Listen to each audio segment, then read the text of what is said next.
What is going on, everyone? Welcome to another very exciting episode right here on the MIgardener channel. It's not a warm day, it's not a dry day, but it is a day, and that's all that matters. So we're out in the garden today. It is raining, it's cold, but it's a perfect time, believe it or not, to plant some early spring crops. A lot of you have asked me to show you when I move stuff out into the garden and kind of how I manage the hardening off process with some of the early spring crops. If you don't know what hardening off is, it's a process of slowly getting the plants acclimated to a different set of growing conditions. It might be sunlight, it might be wind, it might be temperature, it might be soil. There's a lot of different things that change when you move plants from their kind of starting container into their final place in the garden. Whether it's from a greenhouse, a garden center, or your grow room, those changes can kind of take a toll on plant health and result in some plant stress. So a lot of you have kind of wanted to see how I move my plants from my grow room, which is downstairs in my basement, climate controlled 72 degrees all the time, with consistent lighting and no wind, well, light wind from a fan, but not like really hard gusts or anything.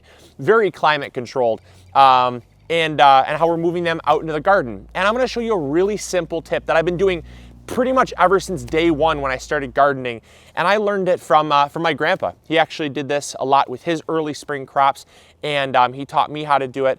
And it's just a simple way to getting your plants going if they can handle some inclement weather, like we're handling right now. So it's a light drizzle right now. Hopefully it doesn't start raining too hard because my camera's not waterproof, but we're in a slight drizzle. Overcast skies, completely cloudy. It's going to be that way for the next 2 or 3 days. The weather is not super warm. We're not going to be getting up into the 50s or 60s. We're in the mid 40s, and then we're in the high 30s at night. So we're out of the threat of frost. Let's hope. We're out of the threat of frost. A lot of these crops, well, all these crops that I'm planting out, they can handle some frost anyways. So I'm not worried about that, but we are out of the threat of frost, I believe. And so we're planting crops that are going to be able to handle the cool weather, but are not going to be exposed to really bright sun.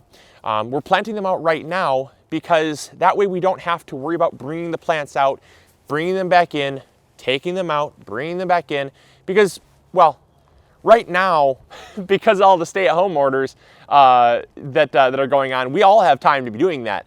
But it's not as much time as it is I just don't want to do it. So this is what we call the lazy gardening method of hardening off your plants.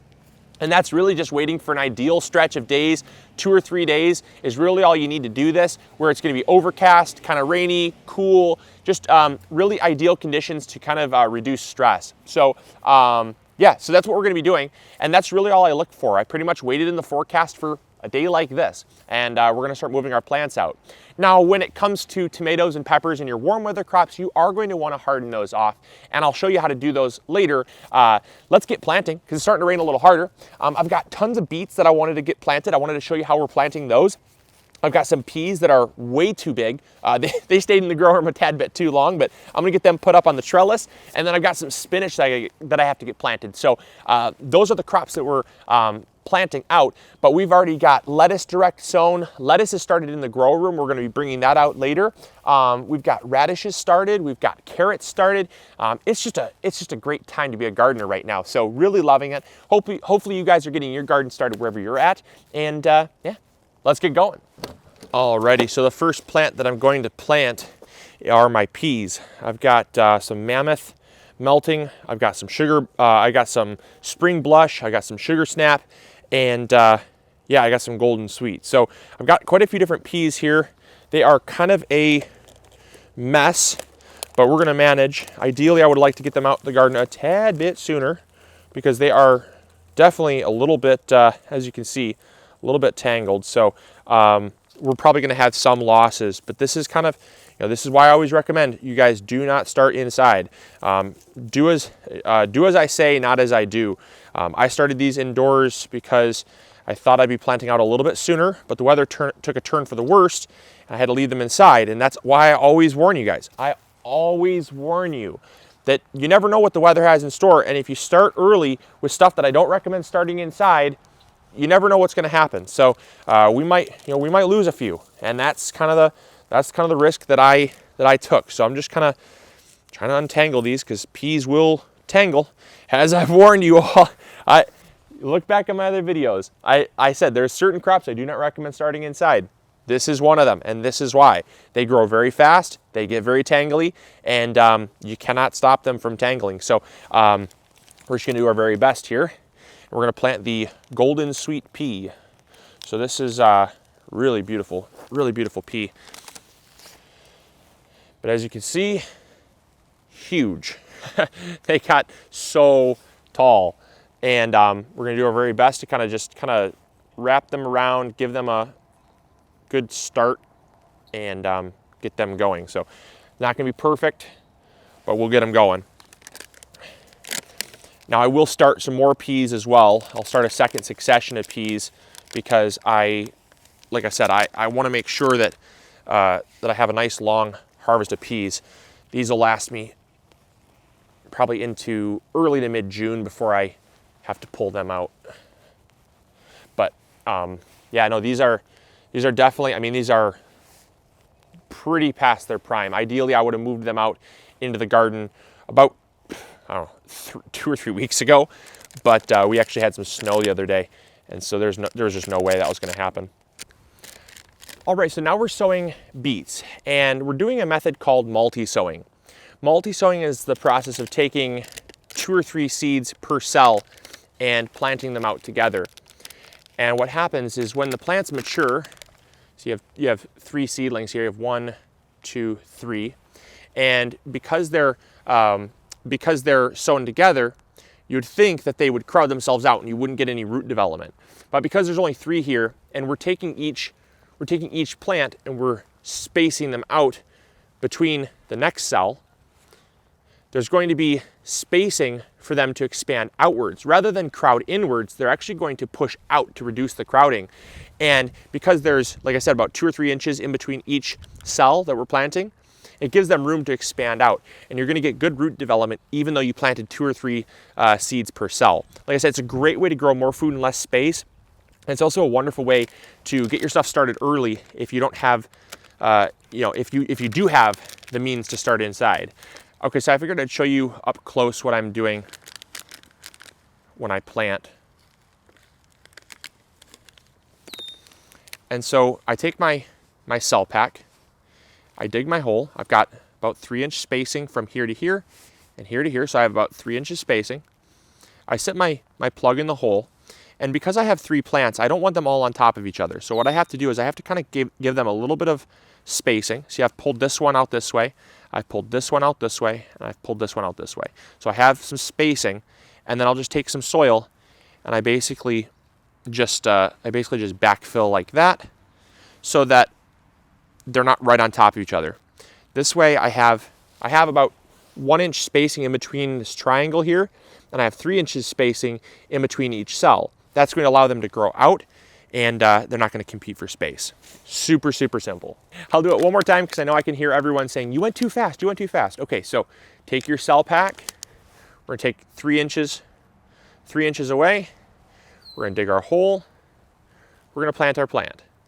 Because we have 3 plants, we're gonna take one, and we're basically just gonna push it to the side there to make some space, create that space. Kind of backfill around that plant, kind of lock it in place. This plant's gonna go over here, this plant's gonna go over here, and I'm gonna take some soil and I'm basically going to just kind of create that space by kind of locking them in place so that they're not right on top of each other. That way, as they grow up, they have that space and they're going to kind of self-space themselves. There we go. Okay. So 1, 2, 3, about 1-inch spacing, 3-inch spacing across from each cell. We're good to go. And now finally, it's time to plant our spinach. Now, some of our spinach did in fact go to seed. There's really nothing we could do about that because, well, we had to wait inside. And in 70-degree weather, spinach doesn't really love that. So unfortunately, some of this stuff is gonna go to the compost pile. But a lot of these plants have not yet gone to seed. Just a few of these ones that really sprouted early. They did not love the 70-degree weather because spinach is a cool weather crop. So it's important to get these in the ground as soon as possible. I've got a lot of these other ones that I started a little bit later. These ones here, I'm actually not even gonna plant these in the ground. I'm just gonna take these and leave these right outside in their cell packs because they're not mature enough to pull out. They don't have enough root development. They just sprouted like 3 or 4 days ago. So what we're doing is we're letting these mature up a little bit outside because they can grow outside just fine. And that way they're exposed to nice cool temperatures. They're not going to bolt. They're not going to go to seed. And then these ones, I'm going to get them in the ground. So all we're going to do is just space these out as, well, basically as close as possible. You can really crowd out, you can really crowd spinach pretty well because of the fact that it can handle it. So we're going to get these in the ground here.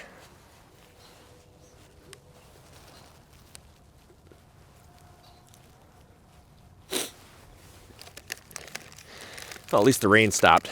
Wow, man, it was getting so cold. My hands were freezing.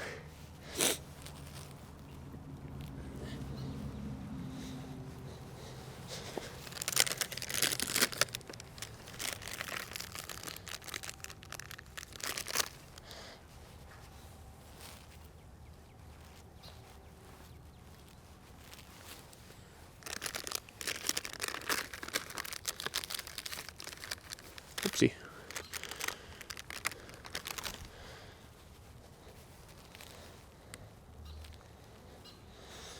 So there you go. It's that simple to harden off your early spring crops, and that's how I do it. So I hope you guys enjoyed. I hope you learned something new. I really hope that it won't be long before you can get your hands in the dirt. It is wonderful therapy, regardless of how cold that dirt is. My hands are numb, but boy, it feels good. So I hope you guys enjoyed. I hope you learned something new. And let me know in the comments box below if there's any other content that you'd like to see. I really use that as a gauge to, for future content. So let me know if there's something you guys would like to see. And as always, thank you guys so much for tuning in. Thank you for clicking that like button, and we'll catch you all on the next episode. All right, remember to grow big or go home, everyone. We'll see you later. Bye.